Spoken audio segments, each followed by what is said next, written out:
place, waiting for its master to come. Not all was well in Caria. The dark power of chaos began to reach toward the island like a devil bird's claws, and the island's green lushness started to fade away. "Will a hero come?" the old king asked. "Your Highness, I will go out to find him," Ozan the toucan blacksmith said. "I have seen scores of years, and my life's work was the hero's sword. It is my wish to see it wielded by the right bird, so I will go out into the mortal world and find this hero." "But Ozan, it is dangerous for you." Pefero reached out a claw to place a magical protection, but the toucan stopped him. "This decision is my own, my good king," he said, and flexed a claw to prove his strength. Under the worn, wrinkled skin there were still muscles from his younger days. "I will take a badge to remind me of my home and of you. I will see to it that a worthy bird comes." There was a pause, and they could hear the wind blowing the sand around them.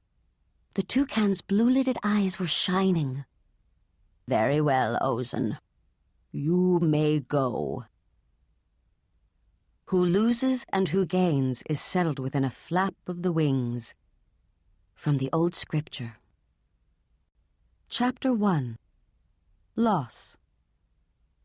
Hungrius II, the ancient wing emperor of the archaeopteryxes, sprawled like a huge spider on his whalebone perch. He was staring out of a rounded window at the forests of Castlewood, but his eyes reflected the world. "Secrets. Delicious," he declared, his bloated face squished into furrows. "No secrets can sneak past my mighty empire's eyes and ears. Yes, go on."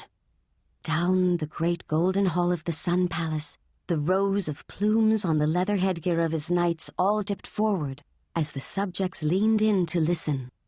Across from them, his scholars swished their sleeves. "The lowly birds in your territories are starting to whisper about rare gemstones, Lyson gems they're called," the head of the scholars said. "They have strange markings on them.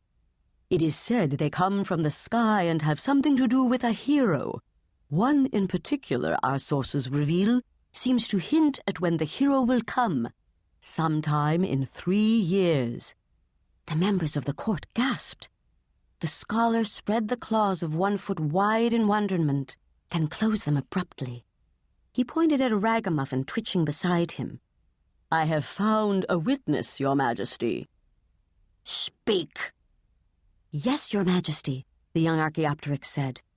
"I chanced to see that particular stone during my morning foraging." "Thank the Great Spirit the gem is here," one of the birds around it was saying, "so I knew that it was something peculiar. I hid and watched." "Magical stones from the sky," thought the Emperor, his gaze sweeping across the sunset painted on the arched ceiling. "Color, location, tribe!" Hungrius' eyes glittered as if 2 gemstones were already in his pupils. "Speak up!"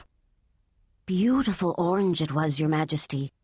It's about a couple dozen miles south of your plains territory, with a band of doves living near a river." "Sounds like something for me." "Hero," the wise bird said. "Well, I'll show how archaeopteryxes can crush all heroes. I must have this treasure." Drumming his sausage-like talons, Hungrius straightened on his jeweled perch and barked, "Sir Maldeor!" "Yes, Your Majesty." The head of the knights stepped forward on the carpet and bowed. "Take some elite soldiers and find this gem for me." Before the knight could reply, the curtains behind Hungrius' throne trembled, and a fat feathered ball waddled up to the Emperor. "Me too," Prince Phaeton cried, his beak full. In his claws he held a blueberry muffin. "I shall go along. I must."